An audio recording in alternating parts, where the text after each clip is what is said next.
mukulandirani program ya Sports Access pano pa Zodiac TV lunikira nkhani zokhudzana ndi masewero amanja kumene timu ya dziko lino yabwerako ndithoka ku Commonwealth tiketi kumva akuchokera kwa amene ali wamkulu wana makamaka president agubuduza kuona kuti timu yachita motani komanso zina zotero zotekadali komweko tikumvanso ndithu nkhani yokhudzana ndi osewera ena kuchokera ku Uganda komanso Pakistan kuti sakuoneka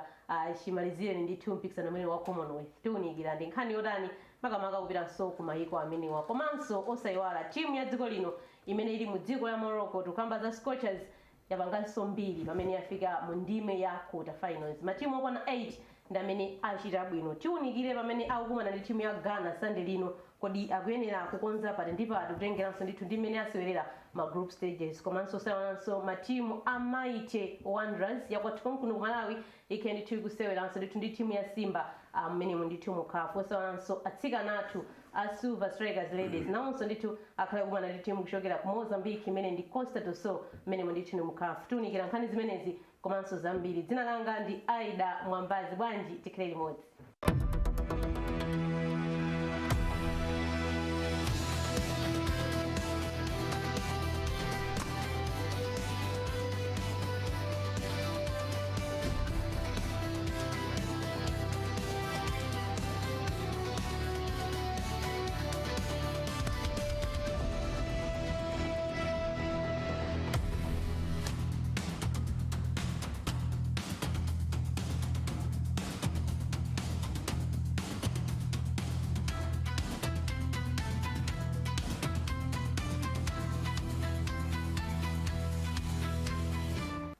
Mwanta wizose program ile timakhandi madolo amene amatsata nkhani za masewero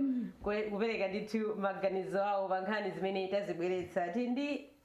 Isaiah Anthony program yetu imene ya Sports Access ndikulandira Isaiah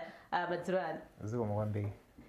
tiliso ndi Henry Gome mwanta wizose tikulandireni anzathu asenu kumeneko program yetu imene ya ndathokoza kwambiri ndimaona ngati kuti mukumayiwala zokuti we are still the defending champions looking for Vinicius Junior ndi timu yokhayo imene ikuoneka kuti ikhale ikutengabe ukatswiri umenewu kwa zaka zimene zikubwerazi no Vinicius Junior waonetsa kuti akhalabe they have been used Vinicius used Arsenal to negotiate his contract. You can't justify that. Yeah, koma waonetsa kuti akhalabe ku timu ya Real Madrid so akhale because ulata khala kumeneko timu imathabe usatenga chikho so abakhala komweko ife musitika kwambiri ife tatenga kodi muyankhula ngati mwakwiya bwanji ife tatenga Gumeres decision ya Vinicius yakupwerekani bwanji sina ndipweteke china chilichonse tatenga league opanda Vinicius Junior. We played the final ya UEFA Champions League popanda Vinicius Junior. He was there at Real Madrid. They failed to reach the final. They went a season without winning any trophy. So why should we be worried about Vinicius Junior? Tathokoza tili limodzi. Yes. Pale chinyama ndikulandeso program ya Sports Access. Anzanu utangobwera ndikukwiya nkhani ya Vinicius mayambitsiranje.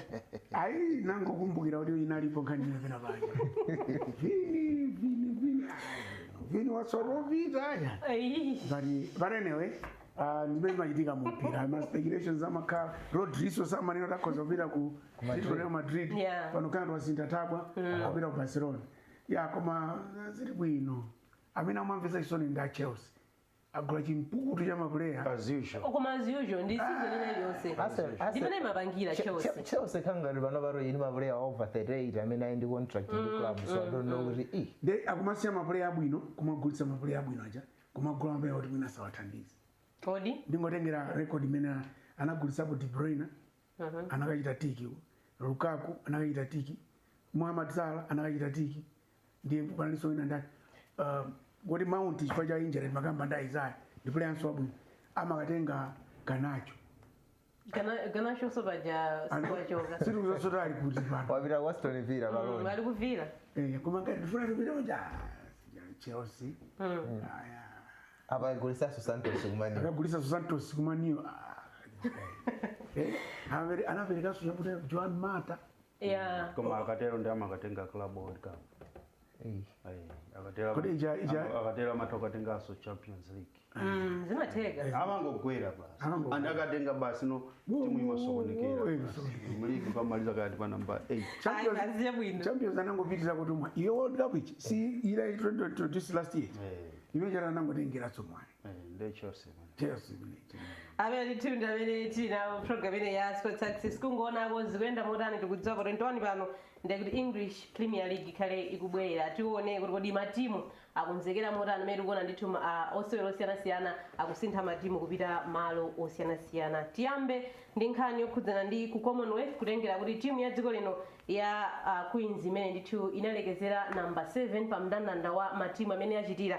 kumpikisano umenewo ndipo yabwerako tikhale tikumva akuchokera kwa president abungwe la NAM kodi timu akuona kuti yachita bwanji komanso amene achokera kumeneko atikhale tikuona zotani kutengeranso ndi osewera amene anatengaja ndi zina zoterezo akonza zotani timve kuchokera kumenewo kenaka tiunikire kodi chitsogolo chiyende motani. Chithucho zimene tingapereke njoona kuti ngati timu nikana kuti tapanga bwino ngakhale sitinapange bwino kwenikweni chifukwa bwezi tikumanena kuti tapanga bwino nakakhala kuti tabweretsa medo koma kuona mmene tapangira ndikanena kuti tapanga bwino kuyerekezera ndi kumene tikuchokera. Poyamba ndinene za atsikana athu amene amasewera mpira wa manja the Queens amene watikudziwa kuti anapanga drop anali pa namba 9 kumbuyoko that is pa dziko lonse lapansi koma pano pati kubwera tabwera panopa ali tabwerera pa namba 7 atagonjetsa maiko angapo ku mpikisano umenewo. Tipitenso ku nkhani ya boxing boxer wathu Bonzo amene anafika mu makota finals anakati wapitilira ndi kuwina bwezi panopa iyeyo atabwera ndi bronze medal. Naso kumbali yawo thamanga tili ndi mtsikana wathu Asimenye Simwaka amene anafika ma semi-finals ma mpikisano iwiri ya mtunda wa 200 meters komanso ya 400 meters. So timenepo tikunena kuti tayesetsa tapanga bwino komanso pali chimene amanena kuti tikayang'ana za personal muchezo kamati personal record ya munthuyo kuti kodi mpikisano omaliza anathamangira pa minutes angati kuona kuti munthu aliyense wapanga improve. Tiona tena kakudandaula ifeyo chinali chikhumbokhumbo chathu chiona kuti titumize okatiyimirira ambiri koma titakhala pasi ndikuonaona tinaona kuti enawo sanali wokonzeka kuti anakatha kupita kumeneko ndiye tinatenga anthu amene iwo anali wokonzeka amene anali ready kuti akapita kumeneko akalimbikira komanso akapanga bwino kwambiri. Enawo ndiona kuti tinasiya chifukwa choti anthu osanali wokonzekera kwa amene wachimene tinganene chiona kuti ena onse ayeneka kulimbikira ma association osiyanasiyana ayeneka kulimbikira because kuti tione dziko lililonse paliponse anthu akulimbikira ndipo aliyense amafuna kuti akapita kumeneko azibwera ndi medal. Ndi achievement yabwino kudziko especially mukaona kuti timakhala tikubwerera mbuyo ma rankings athu. Tinachokera pa 5 takhalutsika pang'ono mpaka tinafika pa namba 9. Ndiyeno wish yathu azinamo zikunena kuti tipange improve on ma rankings chifukwa chake tinakamba za rebuilding the Malawi Queens kuti tikhale tikuyenda limodzi ndi aniko kuti ma ranking aja akhale akupanga improve. Ndi ifeyo kukhala kuti tikufikira pa namba 7 ndi kuti ndi chinthu chopatsa mphamvu kunena kuti ma Queens ali pa ulendo wawo opangisa kunena kuti ranking yawo ikhale kutsika ndipo ndi chikhulupiriro kunena kuti tikamaliza Africa Cup World Netball akamaza ikiza ndondomeko yawo after ma games amene aseweredwa awa tikhala kuti Malawi ikhale kutsika ma rankings. Transition simatha sikuyenera kutha chifukwa chake tinali ndi mavuto onena kuti Malawi Queens ranking ikutsika chifukwa chonena kuti ma experienced players akamasiya ana opanga takeover panalibe. Timu imene ili panoyi tikuyipanga transition kuti ikhale ikupita from strength to strength. Awawo awaso tikuyena kumatenga anthu ena m'munsi mwawo kumakonzekeresa ndiyeno transition sikuyena osiya pompa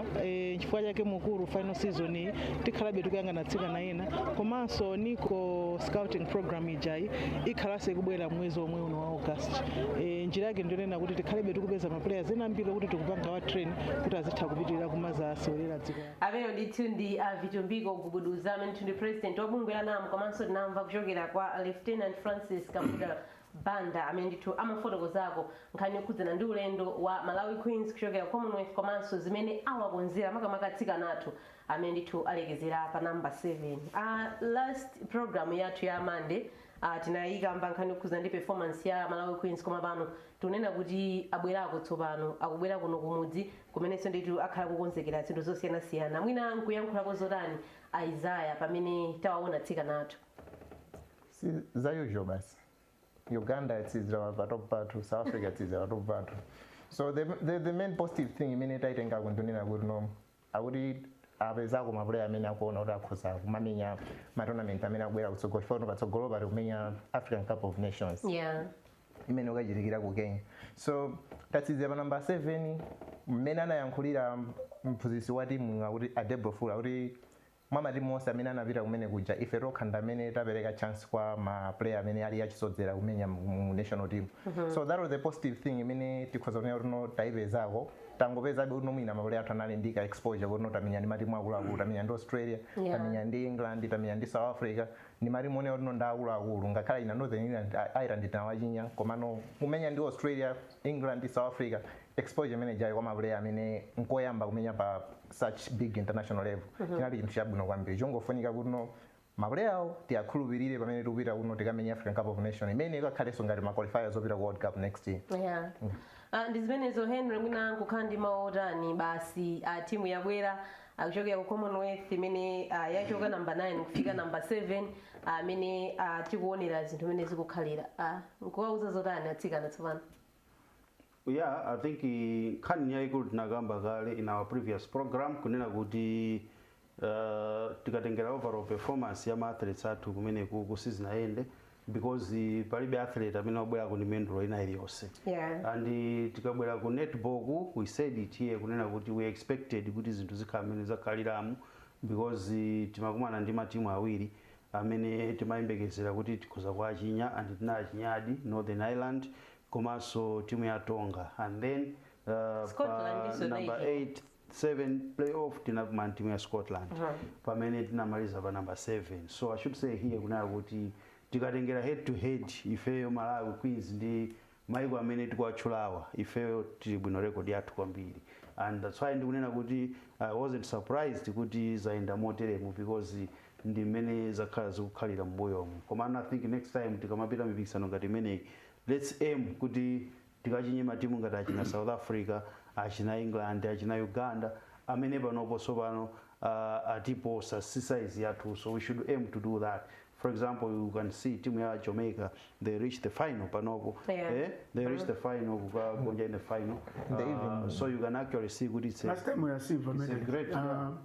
bronze medalist, and it's a very big improvement to them. Going according to the good into Zuenda, but what was going to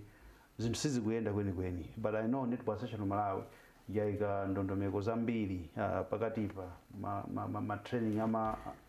makochi ma umpire even ma campus enasiyana ma players kutenga alisodzera so on and so forth. I'm gonna going forward we should be able to get back to where we used to be. Pare tikanali kunkhani kuza Olympics and Commonwealth kumene konso tinamva nkhani kuzana osewera aku Uganda komanso ndithu ena kuchokera ku Pakistan nawonso ndithu asowa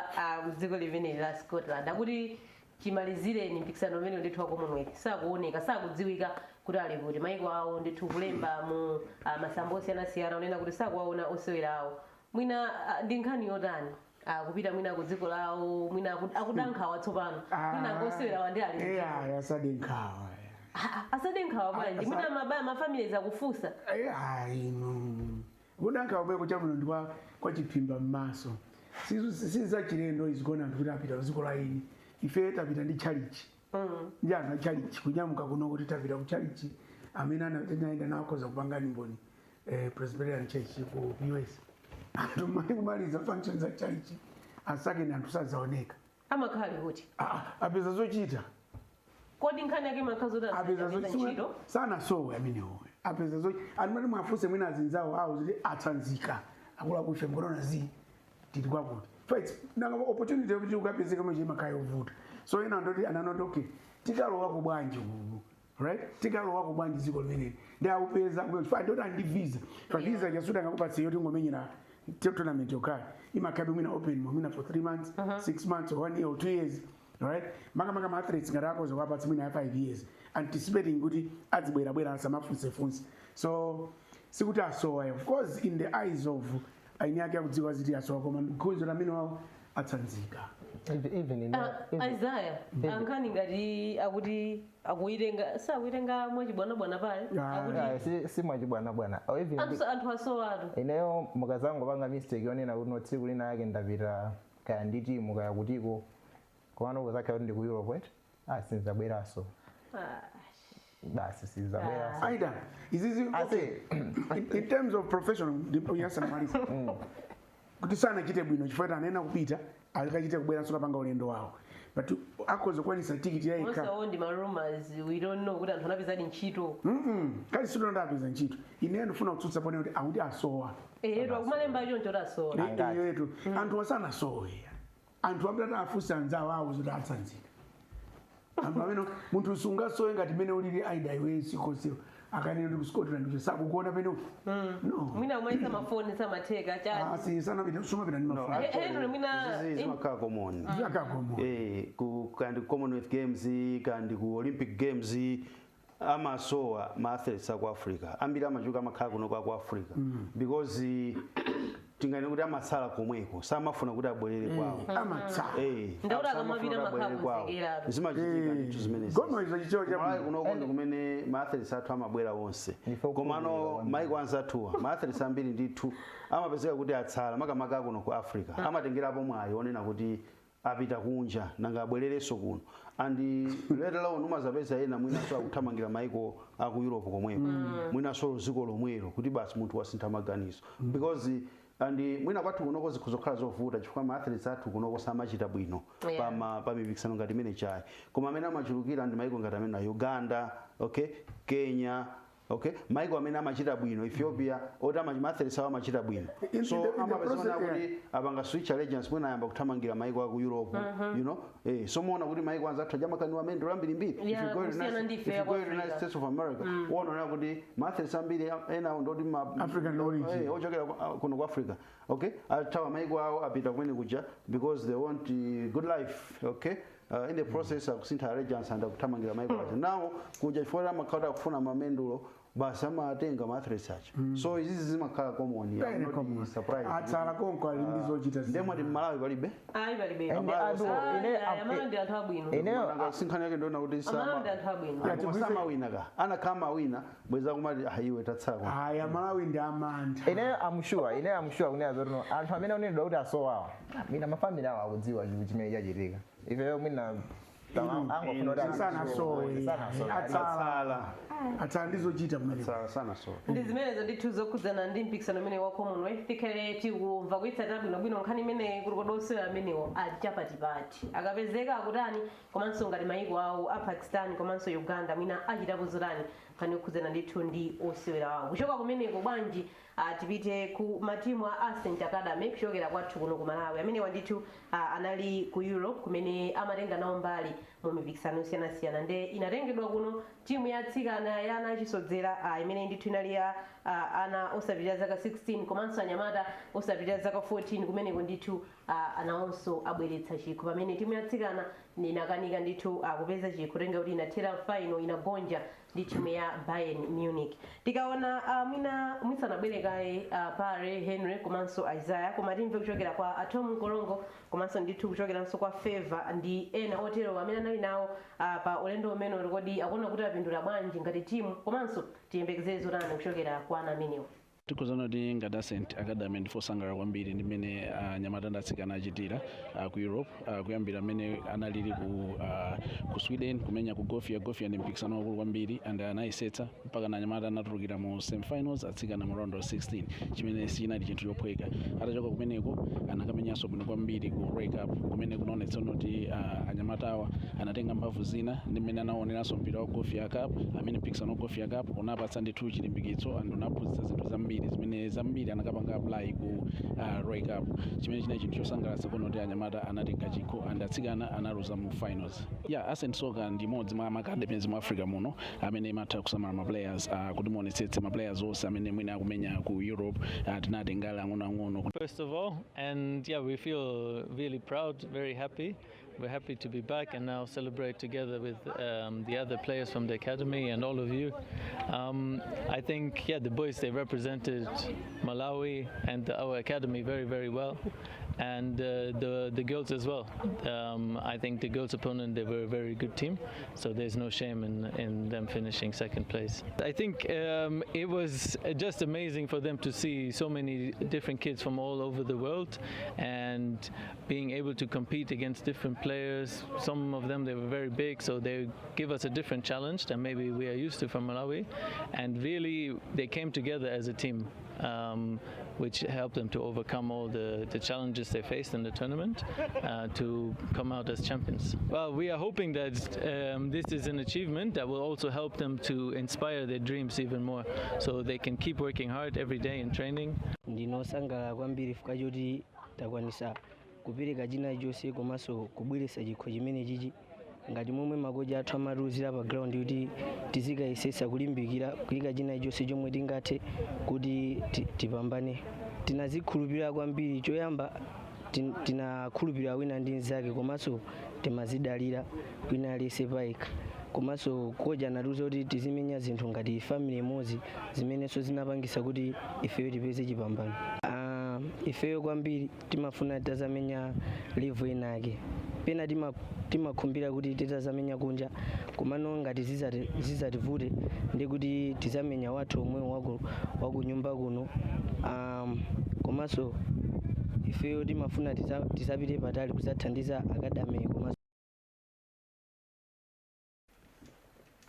Amene ndithu matimu awiri kuchokera kwathu kuno a Ascent Academy tukamba za atsikana amene zaka zawo ndizosapitirira 16 amene ndithu anagonja mu final atakumana ndi timu ya Bayern Munich ya ku Germany pamene taonanso ndithu atsikana makamaka anyamata osapitirira zaka zokwana 14 amene ndithu kugonjetsa timu ya Selfos kuchokera ku Iceland 2-0 ndithu kuti atenge chikho chimenecho. Nkhani yosangalatsa komanso nkhani zimene ifeyo pano tikamamva ngati zimene timakhala anthu okondwera kwambiri. Isaiah, nkhani ndi mmene kwaona anachisodzera ndithu achita zinthu atapita kunjako.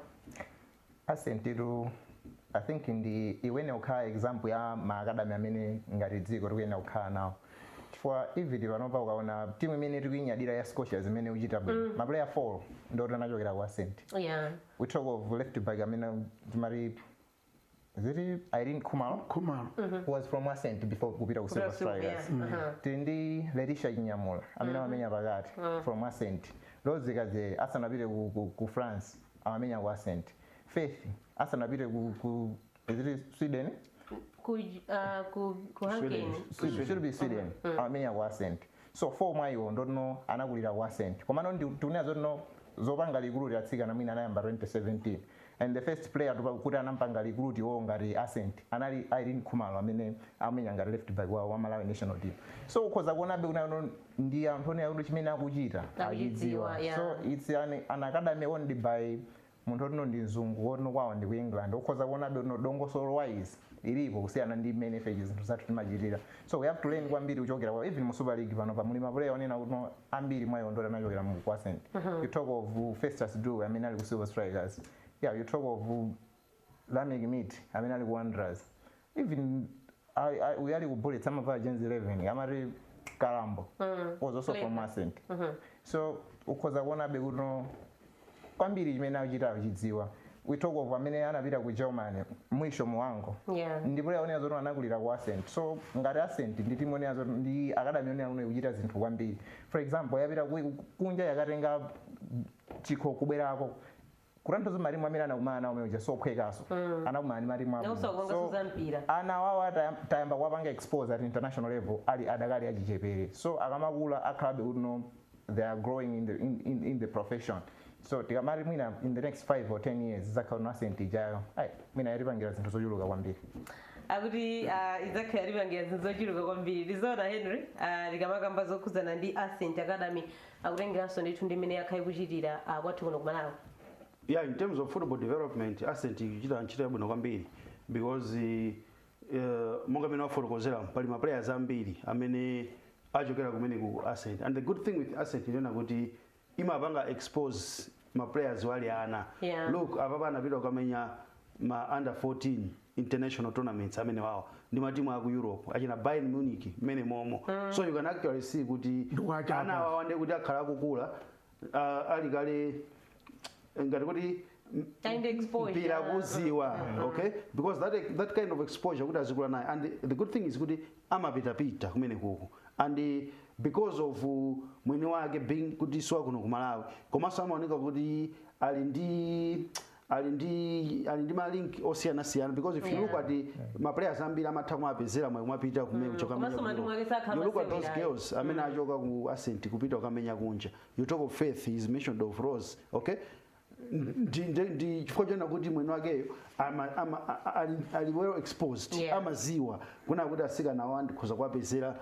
msika, okay, ndi kumapeza kuti asikana chakupita kukamenya matimu akuluakulu. He's mentioned of Mwisho Muhango, kamwana kamene kajakanapita kwa Ascent kali ndi zaka 9 kali kamwana kakang'ono kakulira kwa Ascent Academy kuchapa ndi anaona kuti amapita ku skulu akupanga za mpira akupita ku skulu akutani. That's the model ya academy imene imaina kuti izikhalira. He's mentioned of Letitia, she's still there ku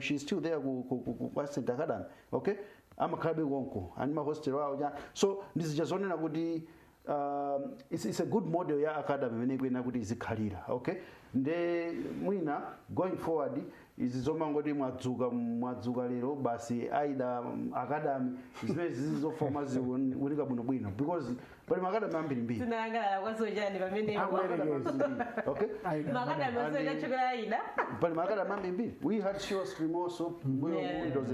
a good model ya academy imene ikuena kuti izikhalira. Unfortunately aja anakhudwisidwa ndi zina anapita, but I'm happy kuti Football Association Malawi yatsegulaso academy ku Luwinga kumene kuli ana amene nawonso tikuyang'ana mwachidwi kuti going forward tiaonana aja nawonso akupita mwinaso kumayiko. So mpira mwambira muli ana onse maplayer amene mukuwaona otchuka awa amayamba ali ana, okay. Exposure imayamba treat ana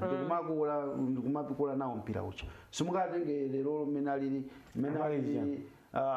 Eugene ahade ukoko basi kwatenga ahade kuti ahade nda produce ndamene ali Eugene kodero ungochwa maina anthu kwanya mwatenga ahade aja mwaike kuti ahade akachoke miyendoja akachoke miyendoja wina tumalize motani pale ngere kuza ndi Ascent Academy amene anakati imira kunja hani Ascent tundi ayikulo kwa mango idula choncho. tiyambire mwina pa Shore Stream chifana standard benchmark ya academy imene okhala mmene ilili muchi na kubwera kwa Ascent akuoneka kuti ali on the same par chifukwa mukayang'ana Shore Stream maplayer amene inatulutsa at that time imene Ernest Ntawana anatenga mbiri to national team onse kina Brighton kamuti kuna ndana anamenya ka crop kofanana ochulali ana bambiri ochokera kwa academy. That's why Jemite Wizard itabwera inaza kugulitsa I think almost team yonse kusenza kuti anaenda ana abwino kwambiri at that time. And makadami chimene amatitanzira kupatiza zimene Ascent ikuchita zonena kuti amakamenya kunja njanja tina ife kuno nayo sotanda 20 imene namenya ndi achina Morata aja achina Digea yachina Nzava under 17 Nzava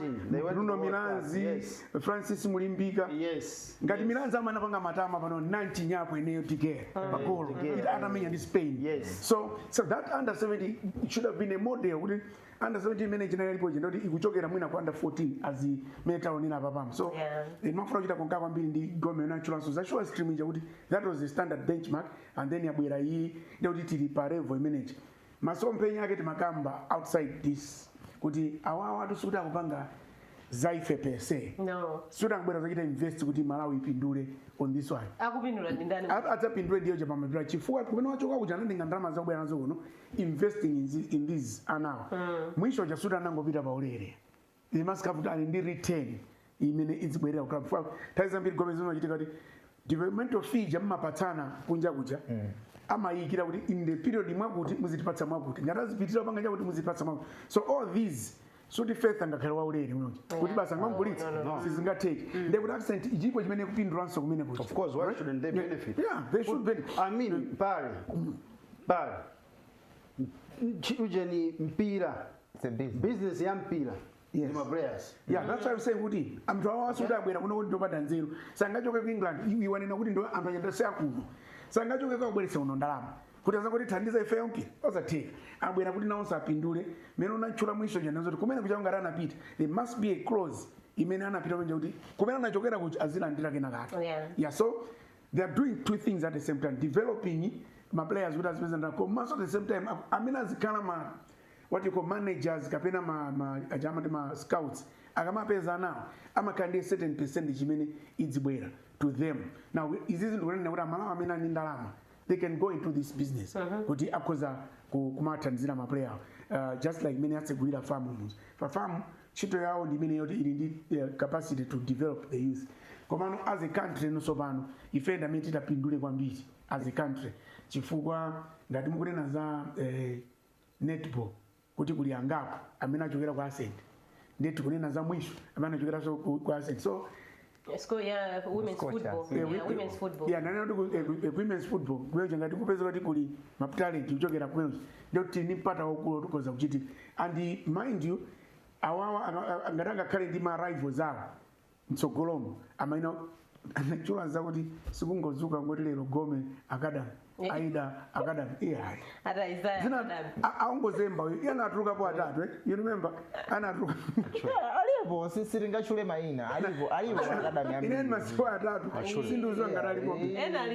alipo ma Academy ngapaka na basi alipo asala maina asa ni maina chabe basi angotsala maina chabe chifukwa kaonezeza tengana kazi kabadzuwa uko Ascent ijayo ndionena kuti no one ili thandize feo ngati dziko kunena kuti no tikuneya kuti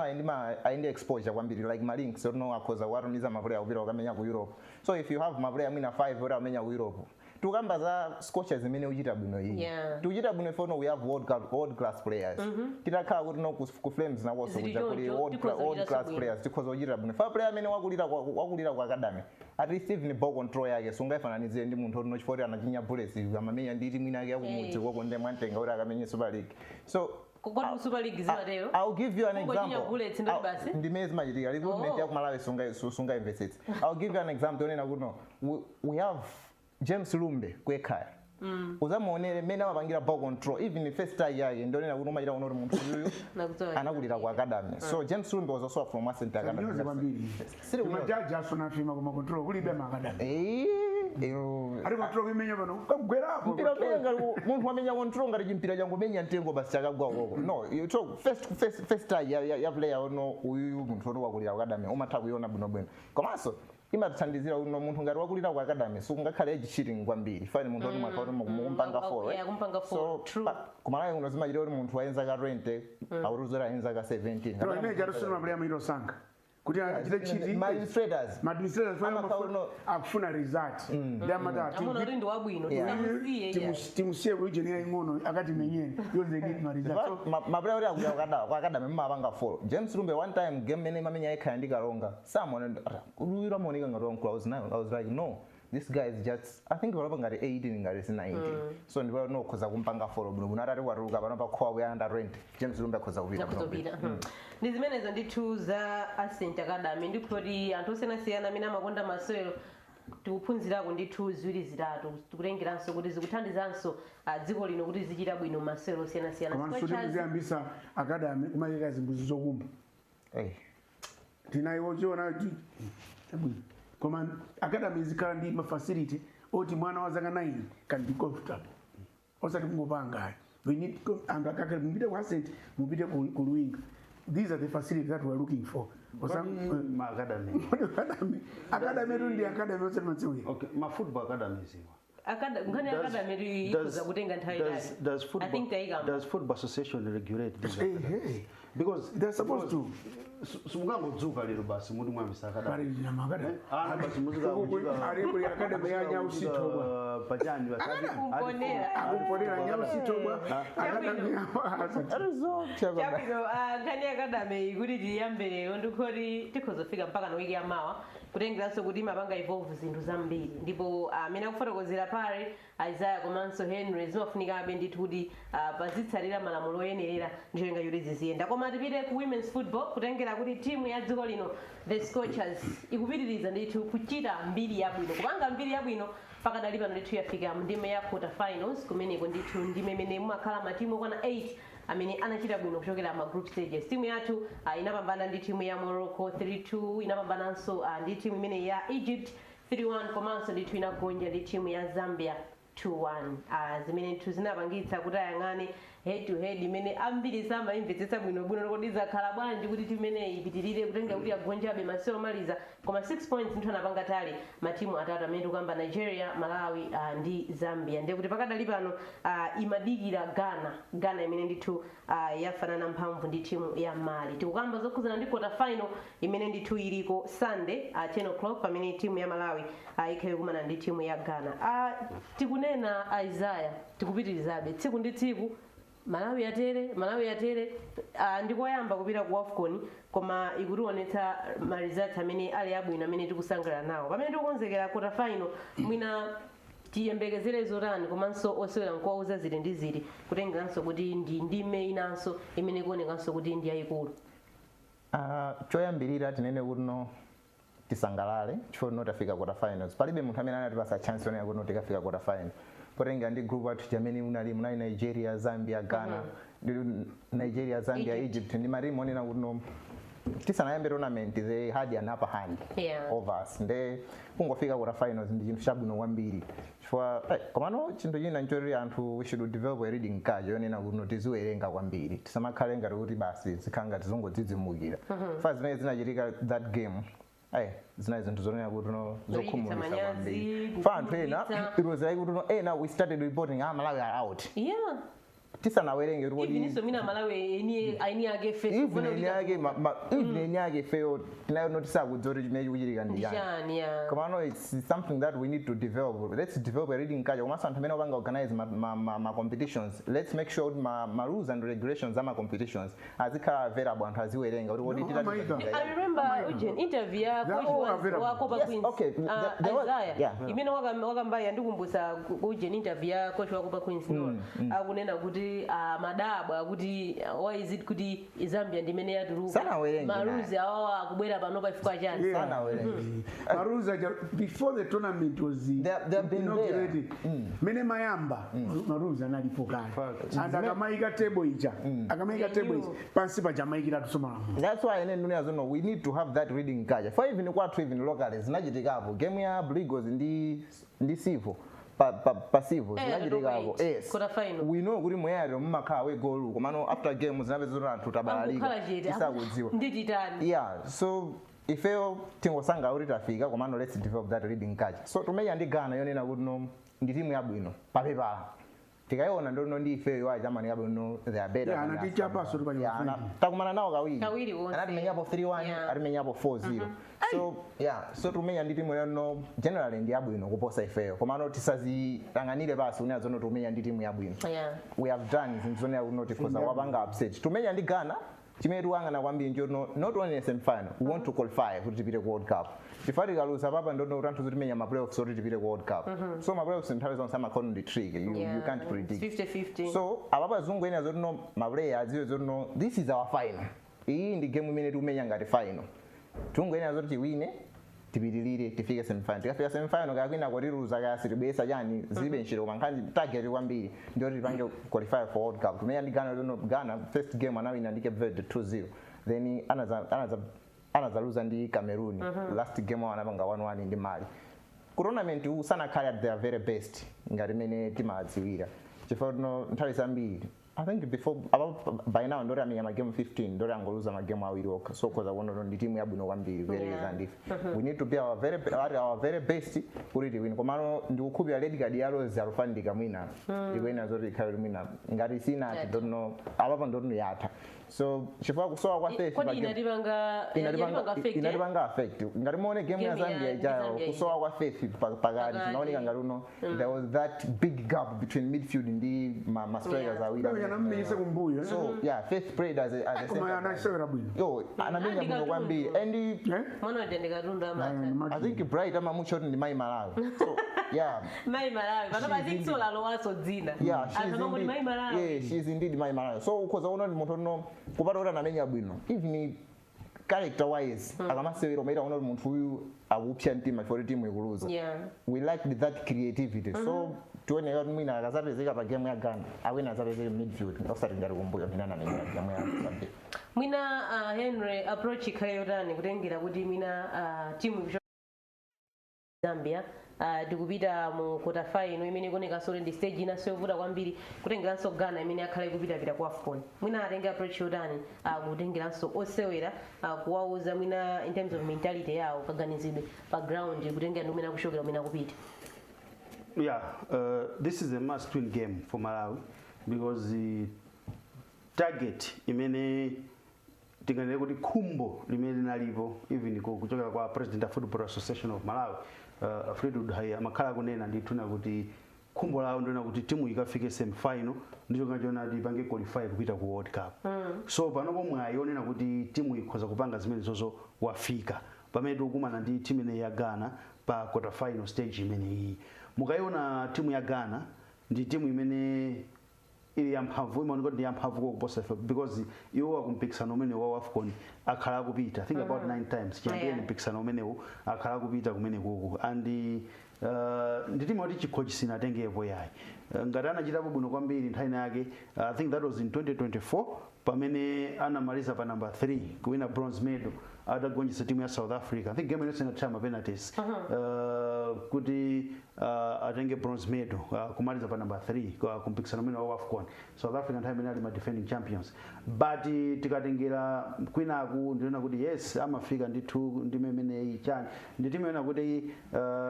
in terms of experience kumpikisano umene ali bwino mwina kuposa ife yeah so tikatengera mmene mpikisano wayendera so far tikhoza kumanena apa ona kuti ndi game yonena kuti timu yathu ya Scotia zikhoza kuchita bwino ngati mmene tinachitira bwino ndi game ya Egypt ngati mmene tinachitira bwino ndi game ya Nigeria tikhoza kuchita bwino game imene iyi okay game yetu tinakumana ndi Zambia game ije inaoneka kuti okay Zambia inabwera ndi timu ona kuti lero ndetu kupambana game because to them they needed to win kuti apange qualify ife timangofunika draw okay timangofunika draw or even kuluza kumene because he's mentioned a very good point kunena kuti pena mpikisano mukhoza kutuluka chifoti ma rules simukwadziwa okay chifoti ma rules simukwadziwa simunawerenge mukhoza kutuluka mpikisano he's given a very good example zimene zinachitika passive hapo the top weight yete anthu amadziwa kuti zimatero ndisi inuyo ndamene madziwa inuyo madziwa koma ma officials sana ziwa ngati lifalia afia kuimba phone game manager game manager inali pa 1-1 okay game inali pa 1-1 but chifukwa kuti asivo malamulo ake sama malamulo a mpikisano ja sama aziwa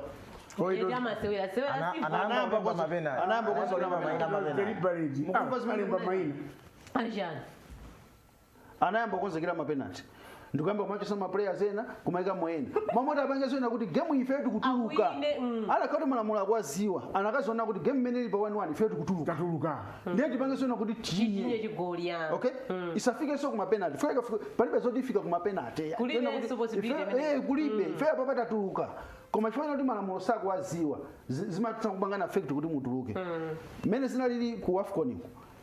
it's clear kunena kuti even the officials of Football Association of Malawi malamulo samaziwa because now sara madigida malamulo samaziwa okay now I was watching this game commentator wapa SuperSport mentioned kuti Zambia ndi Nigeria lamene apanga now because of this commentator ona kuti mlayeso malamulo mpira sakwaziwa anthu ambiri anatengera zimene sijas if you look at the reaction of our players okay the reaction of our players game ijaita ngota I hope we get to see that game ijaita ngota they were down okay until someone match commissioner until someone it was a match commissioner no someone from the stands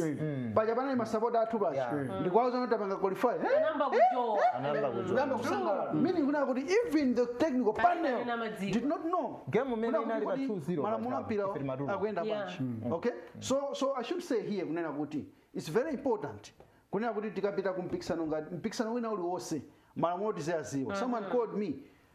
atatuluka sitatuluka kutiko we have qualified yeah itatuluka commentator no look at the rules of the game so it's very important kunena kuti malamulo kumamvesesa bwino because mkoza ndithu kuluza game fojona kuti malamulo simukwaziwa if you look at game in Zambia he's mentioned a very good point imene atipanga affect game in chai red card imene apita kwa Rosa Fandika pa game yetu mamenya ndi Egypt she was suspended pa game ya Zambia Agoshi anaoneka kuti for me I would say kuti the decision that he made could have costed us qualification because look anamtenga Faith kwa mmenyesa kumbuyo of course Faith amamenya so kumbuyo kwa senta amamenya so kwambiri kumbuyo okay now ammenyesa Faith kumbuyo pakati paja ndekuti tinayamba ndi Letitia Rosie of course panacho Sabina okay Nguluwe ndi Majina Nguluwe now you can actually see kuna kuti Majina Nguluwe moni kuti after my defensive game kumfu amena chani my defensive for sales then I want to mention chitiketi because Rose is out tatenga Faith tambweza kumbuyo okay now pa bench ifeyo tinali ndi ma defenders atatu okay pa bench bacha tinali ndi Olivia Pikani tinali ndi Tuonge Pili tinali ndi Magi Chavula pa bench bacha all right now game ikuoneka kuti Majina ikungaya koja anapanga substitution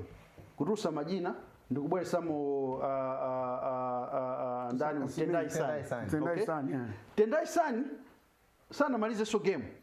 because Tendai anamula wesa pa 53 minutes mene mafika pa 82 minutes akumutusa so Tendai uja akulowesa no vitumbiko nkandawini okay na ndiye mene kuti koji lowesa defender tulusa mene mwatulusa Tendai San lowesa ni defend Letitia apita Faith abwele pakati paja sovana because Faith mara wake ndi pamene pachapa and Faith amachinya and Faith amayenda and Faith amapereka game imene tinamenya ndi Angola kuti tipange qualify kupita ku AFCON apa pa Bingu Stadium it was Faith anachinya zigoli zonse ziwiri Faith atabwera titagonja ku Nigeria under 20 2-0 World Cup qualifiers ndikuzambweresa mo Faith pa Bingu Stadium tinaimenya Nigeria 2-1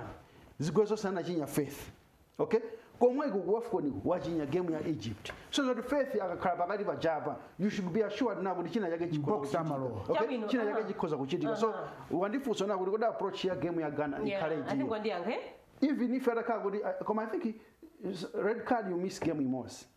okay so Rose will be back but even if atakhala Rose is not back hii mistake inachitika pa game ya Zambia isachitike chabwino pale tikukamba zokhuzana ndi Scorchers zimene ili quarter final ikumana ndi timu ya Ghana Sunday 10 o'clock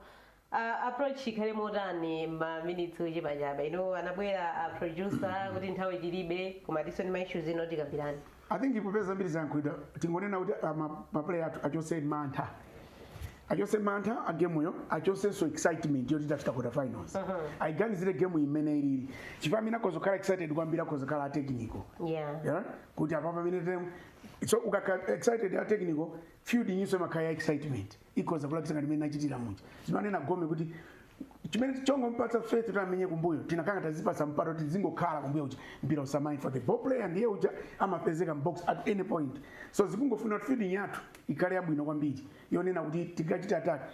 mera na ichitira approach game ya Nigeria timu yote amaiopa timu yoti amaipatsa ulemu koma atapita ground anamenya kuti aukamenya mpira umene sakupanga mantha ngati munaionera game iji tinamenya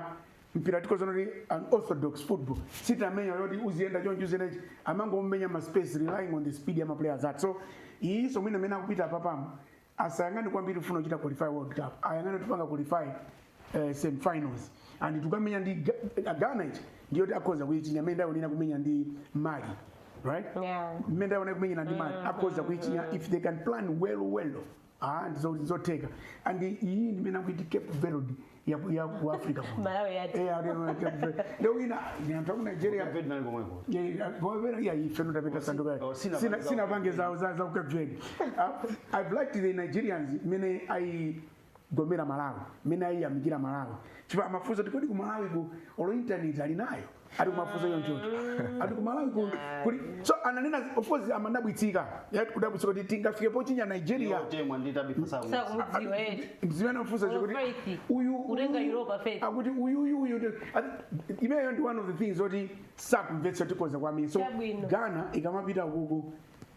ineyo I can see kwina koma nomwina for the sake of malamulo amene ndi kuti tiwine ma games awards angochita anatenga matimu awiri fana olo Zambia cheka Nigeria ja 100-0 Egypt ona kajinya 100-0 Nigeria even na wina 200 olo 200-0 imagine akamati head to head amatandauza amene mukupikisana no pa ma points ino ndezimene zapangitsa kuti ayang'ana zigoli zochinya zimene tazatipitisa koma za against kaya zosipapisa tipa 0-0-0 ma point 666 tanya zambiri ndife Zambia vanemba azipita adipo koma makalemba pa Facebook kuna zivota kwa makalemba pa Facebook AI ife na mena ndizigoli zambiri koma tatuka zigoli zambiri mwachinya Egypt azikavota ali yeso wajamo mwa Egypt basi azikavota. There's an issue going on social media. The backlash that is going to the goalkeeper. Do you think game ya Ghana we should change the goalkeeper? No This is a question to you. Yeah, ndikufusa aida. Ndi hosti. Ndikufusa iwe. Ndifusa ine moti ndifusa iwe. Yeah, ndikufusa iwe. Ine ndifusa iwe. Ndikufusa iwe. Iwe ndalo na ndiye. Alright, mina awili nomufusana kunja. Kwani yapo ndio nakuti and they are focusing on an airline mene goalkeeper anapanga. Yeah. Right? That was a simple airline mene anapanga mene mujamu just like the technical team made an error. Ya face. So tisangane kwambiri watimenyana game ya Nigeria City na kule Zambia ndi safe. Watimenyana ndi Egypt. Tete ngonjira encourage watimenyana Ponseko and here but kulibe goalkeeper ina tell me which goalkeeper. We tried for Nations tournament yet. We failed to find so this one is the best goalkeeper for me. Let's just encourage her and is our best goalkeeper. Airline football happens. So tindi of course ndi ma issues angapo ndikangana ndi nthawi sikugwira tindi issue okuzana ndi CAF kwathu kuno ku Malawi Silver Strikers ladies ndamene atiyimira utenga kuti ndamene ali ma champions a league ya kwathu kuno ndamene akhala akumana ndithu ndi chimene ya Costa do Sol ya ku Mozambique mumene ndithu mukafu pamene Mighty Wanderers FC ndimene ndithu keso ikuyimira kwambiri so kwathu kuno mukafu momwe mumene kekumana ndi chimene ya Simba koma issue imeneyo I think titengera kwambiri Monday ndimene tidzayambire kutengera ndi nthawi tilibe nkhani yokhudzana ndi FDH Bank Premiership ikubweranso kutengera ndithu kuti pakati pa tinali ndi Airtel Top 8 umene tadziwa tsopano kuchokera ku semi final kuti atadziwa final indani ndi ndani ikubweranso FTH ndifuna chabe prediction tenga kuti ndi 3 minutes yokha Luana Mitundu versus Karonga United Isaiah Luana at home they in my chance already cause away for the home I can't say deliver home iliva home iliva chances zono itfapa home umaone yo normalization umabeza nditu so singane uri itabwanyi komano ndungoona uri ini ma chances Red Lions versus Kamsvara Expire Chinyama KB Bullets versus Chitiba Henry Gomez Bullets Masters versus Sivo Isaiah I would go for a draw Mafco versus Blue Eagles Spari Blue Eagles Eka versus Dedza Henry Eka Moyale FC versus Mighty Wanderers Isaiah Mighty Wanderers Moyale Pare Moyale ndi Wanderers Ile ya Sarah Craig ndi Silva iwe iyo ninaso simuna ndifuza zina ndakufusa baba ndikufuna ine ndikufuna Silver Strikers versus Craig Silver Strikers ikawe wait kwa ni Wanderers kodi lipo Moyale ndi Wanderers oye kanga lipo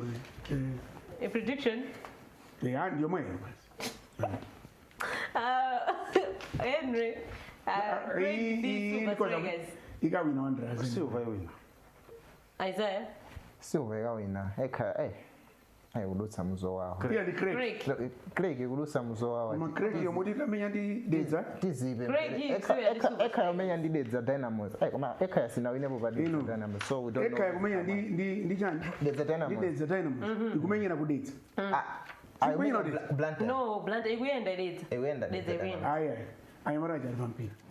eka ipampira ali pampira achitenga they are going to break the record akaichinya koyamba Dedza Dynamos for sana inye magema atatu amene osana menyapo sana inye koma amwene kuli mwana uja kuti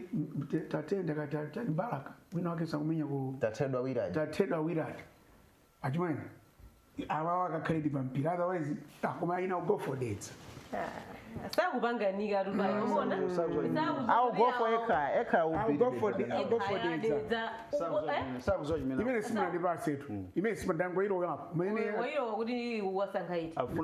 ndasenga Dedza afuna asokoneza anthu obeta izawa zibeta koma timu imene iyi imene nayo lena ikumenyera Dedza ndanyamata kawiri the guys are good so it doesn't matter akamenyera ku Blantyre mako chiwaya ndi tatedwa wirati exactly mwana tauze anthuwa ukawinira anthu tathokoza kwambiri pare Henry komanso Isaiah kuti limodzi program ine ya Sports Active muziwerenga malamulo chachikulu chonoziwerenga malamulo osamalemba mapenalty mukuziwa kuti komanso osamalemba uri Malawi atunga vitulutsa ili mpaka nanambe upakira zisasachitikeso ndemwe Wanderers ikumana ndi Simba imene ichikambe mande alizambiri zayakula chuka aruthamangisa mkango ndimene malizira program yetu ya Sports Access tithokoze makosana amene ali nawo Henry Isaiah komanso pare osananso producer program ineyi Timepoki Mangani Opson kumwenda pakamera komanso Hudson Bisani anali technical director Aida Mwambazi ndo dzina langa pitirizani kuonera Zodiac TV.